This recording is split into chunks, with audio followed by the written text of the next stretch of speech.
the town expected. The boy, barely old enough to shave, had just challenged the most feared gunslinger in the West. And the gunslinger suddenly looked afraid. The town of Red Hollow had seen many foolish men die. Most of them came with the same dream, becoming famous by killing the legend who ruled the dust-covered streets without even trying. His name was Silas Crow. In the West, that name moved faster than bullets. Some said he once faced 3 men in a street duel and fired. Only twice, some said. He once waited 12 hours in the desert for a man who never showed up and still killed him the next day. But most people didn't tell stories about what Silas Crow did. They talked about what he didn't do. He didn't brag. He didn't threaten. And he never drew his revolver first, which somehow made him even more terrifying. In Red Hollow, the law had long ago stopped pretending it mattered. The sheriff kept the peace, mostly by staying out of Silas Crow's way. Crow lived quietly above the old saloon, coming down only for whiskey and silence, and no one challenged him. Anymore, not after the last man tried. That had been 3 years ago. The memories still hung over the town like heat over desert sand. So when the boy walked into Red Hollow just before sunset, people noticed. Not because he looked dangerous, quite the opposite. He looked young, too. Young, his boots were dusty from miles of road. His coat hung loose on narrow shoulders. The revolver at his hip looked heavier than the man carrying it. Men, sitting outside the saloon, chuckled as he passed. One of them muttered, "Another dreamer." But the boy didn't stop walking.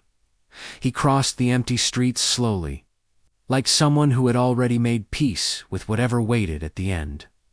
Then he stepped through the swinging saloon doors.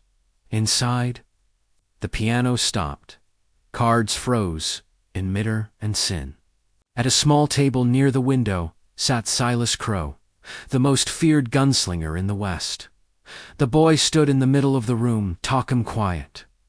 Then he spoke words no one in Red Hollow had dared say in years. "I'm here to challenge you." Laughter exploded across the saloon. But Silas Crow didn't laugh. He was staring at the boy's face, like he had just seen a ghost. Then the boy said his name, and the room went silent. Asterisk. In the West, legends weren't built in a single moment. They were carved slowly, like scars. Long before Red Hollow whispered his name with fear, Silas Crow had been just another drifter, chasing survival across a violent frontier. The West back then was still unfinished, towns appearing overnight, disappearing just as fast, and law existing only where men were brave enough to enforce it. Silas had been one of those men. Not a sheriff, not a hero, just a gunman who happened to be faster than most. In those early years, Crow didn't fight for reputation. He fought because the West gave men very few choices. You either learned to draw fast, or you learned how it felt to bleed into the dirt.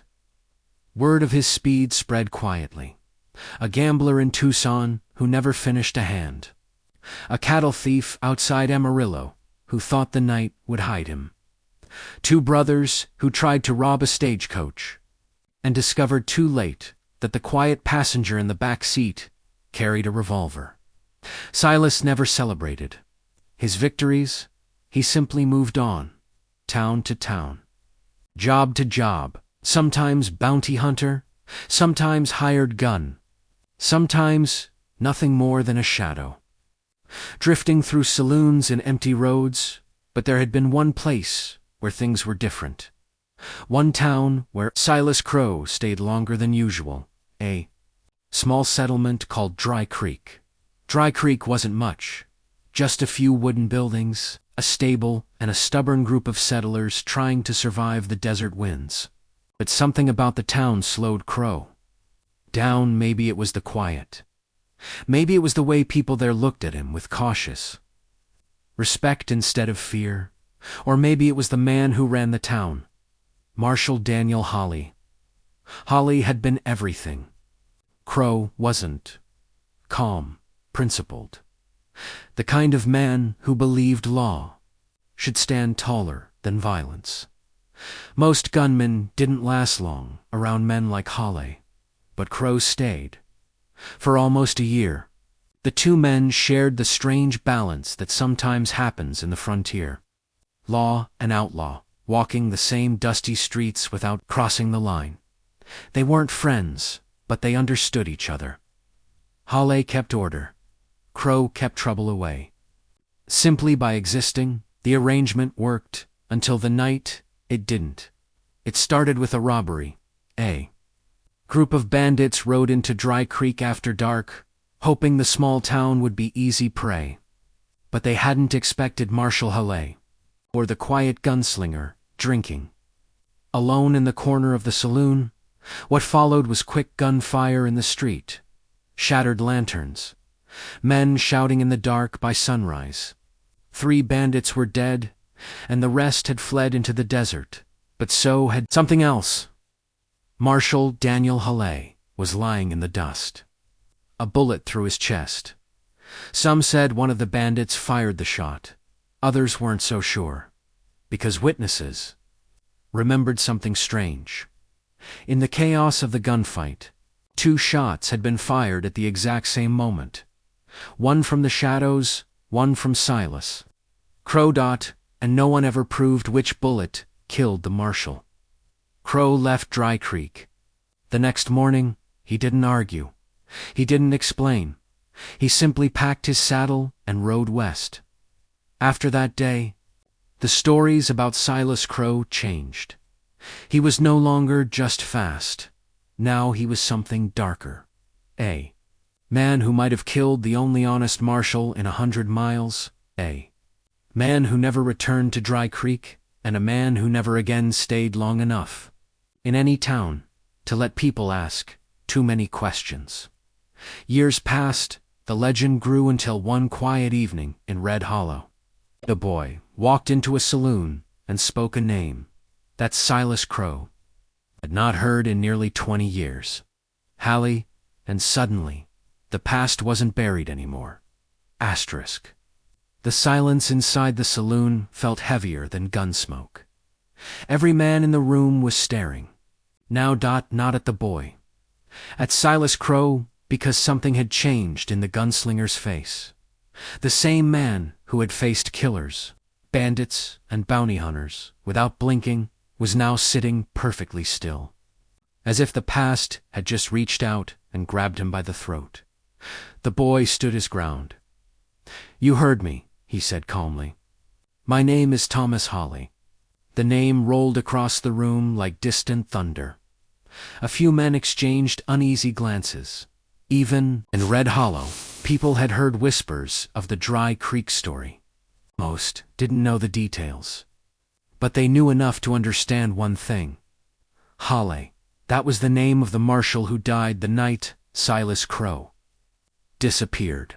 One of the gamblers near the bar let out a nervous laugh. "So that's the game, huh?" he muttered. "Kid wants revenge." But Thomas Holly didn't look angry. That was the strange part. There was no shaking in his hands, no wild hatred in his eyes, just a quiet certainty. Silas Crow finally spoke. His voice was low, rough from years of dust and whiskey. "You're Daniel Hale's boy." It wasn't a question. Thomas nodded once. "Eh?"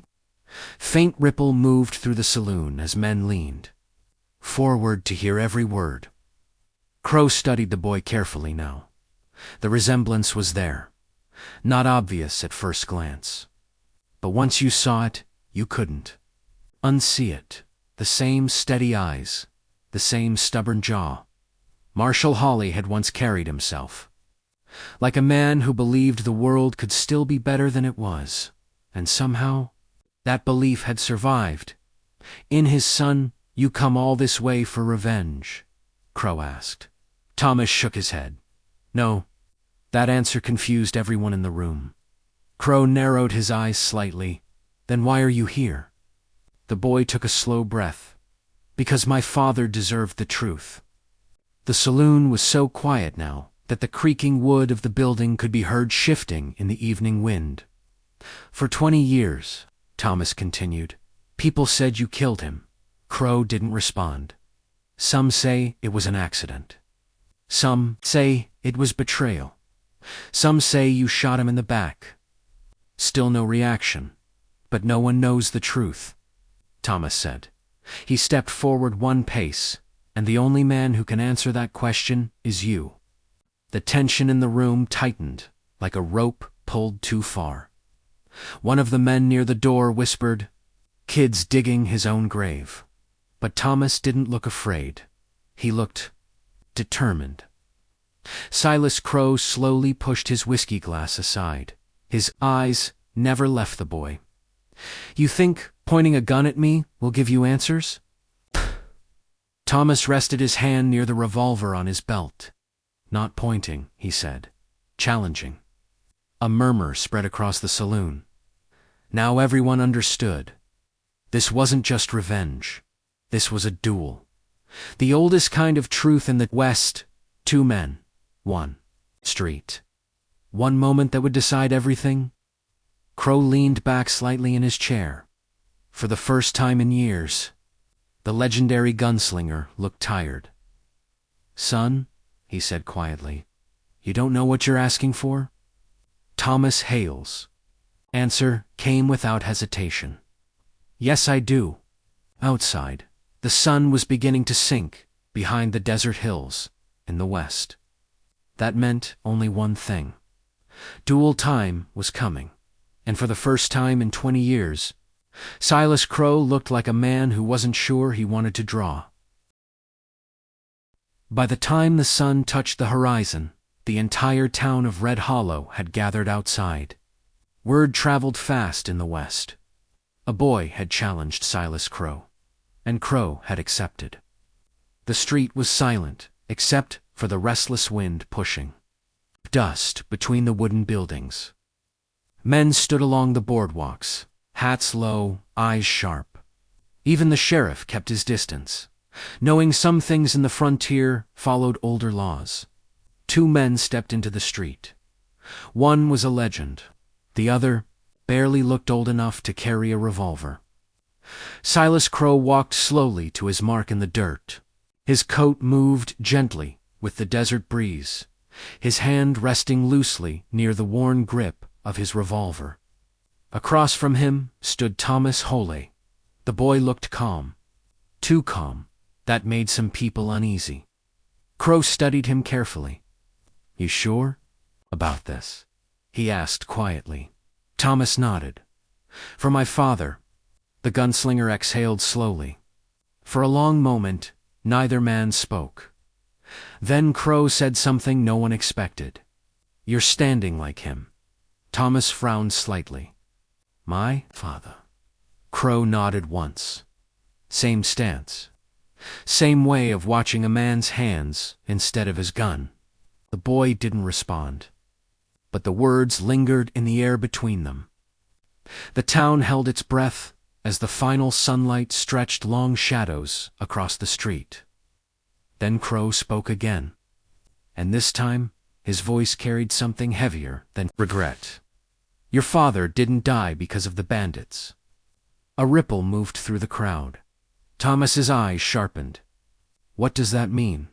Crow's gaze stayed fixed on him. "It means," he said slowly, "the man who killed your father wasn't one of them." The street fell into stunned silence. Thomas's hand tightened near his revolver. Then who was it? Silas Crow. Didn't answer right away. The wind pushed dust across the ground between them. Finally, the gunslinger spoke. "Me." Gasps spread through the crowd. But Crow raised a hand slightly. "I fired the shot," he said. Thomas's voice turned cold, then draw. But Crow shook his head once. "There's something you deserve to know first." And what he said next would change everything the boy believed about his father. And the man standing in front of him. Asterisk. The wind swept a thin line of dust between them. No one in Red Hollow moved a confession from Silas. Crow was something the West had never heard before. Thomas Hale's eyes hardened. "You said you killed him," the boy said. Crow nodded once. "I did."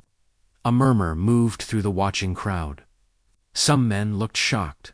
Others looked grim, as if the story had finally reached the ending they always expected.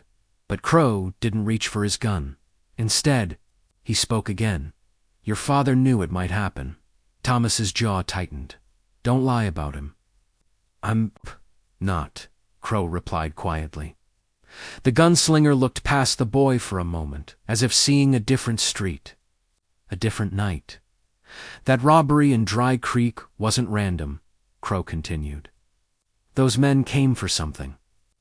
Thomas frowned. For your father." The boy's expression shifted, confusion creeping into the anger. Crow's voice stayed steady. "Your father had made enemies. Not the kind that ride in loud and shooting, the quiet kind. Men with money, men who didn't like a marshal, who refused bribes." Several townspeople exchanged uneasy looks. Crow went on. "Those bandits were hired. Their job was simple. Kill the marshal. Make it look like a robbery gone wrong." Thomas shook his head slowly. "That doesn't explain." "Why you shot him?" Crow finally met the boy's eyes again. "Because your father asked me to." The words hit the street like a thunderclap. Thomas's hand tightened around the grip of his revolver. "You expect me to believe that?" "I expect you to listen," Crow said. The gunslinger took a slow breath.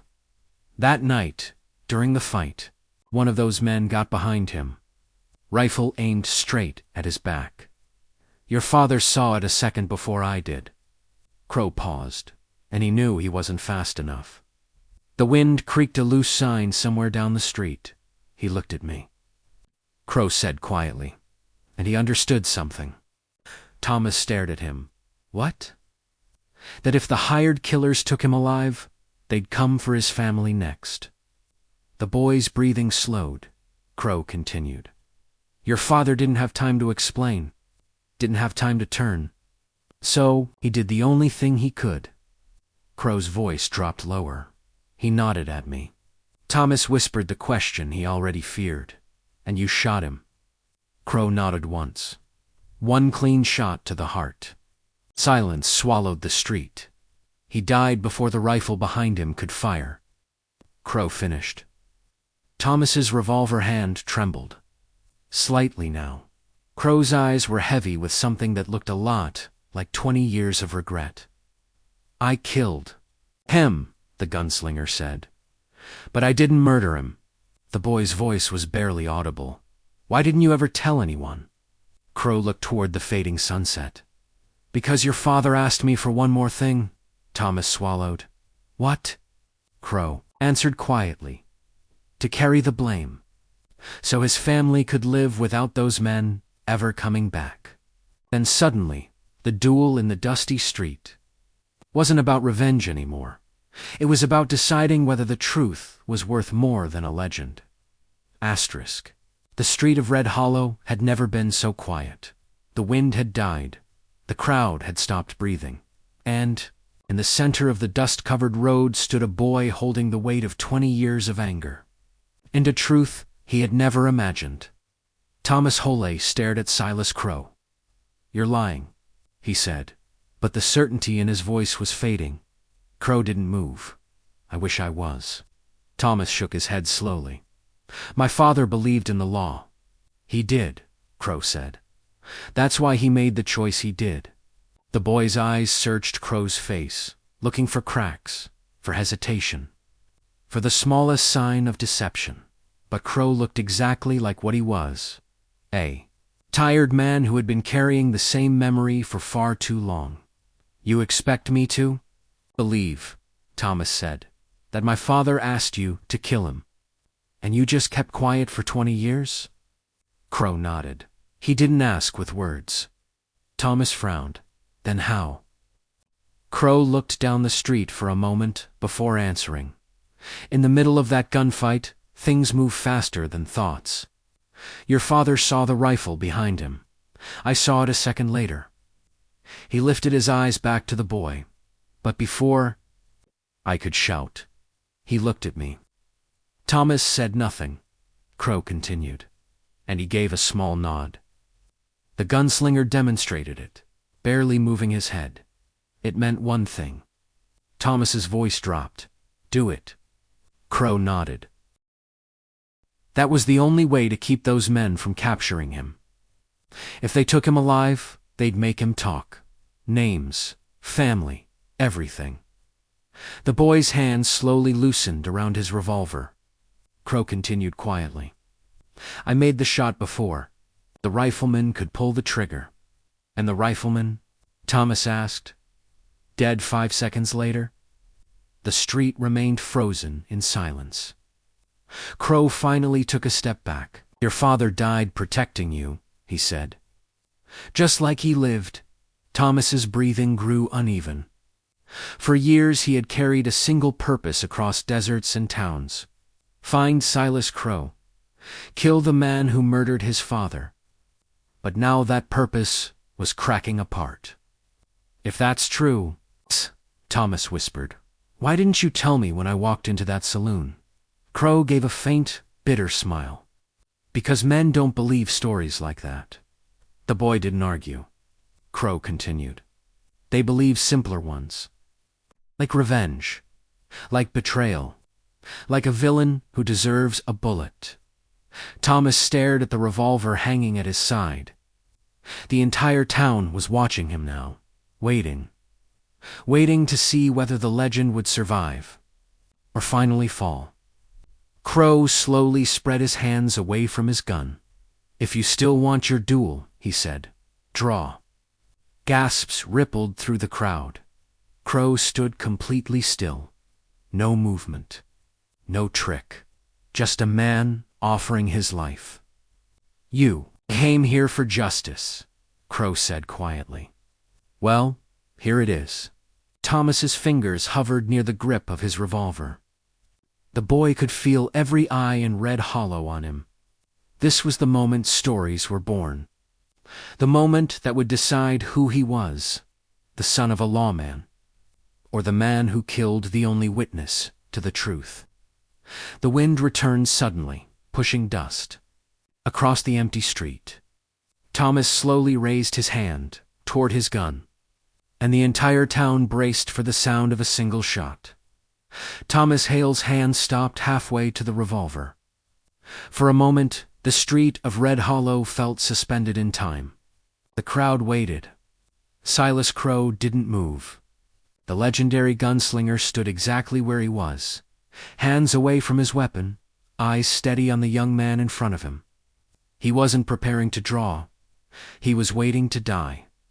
Thomas slowly lowered his hand. A ripple of confusion spread through the watching crowd.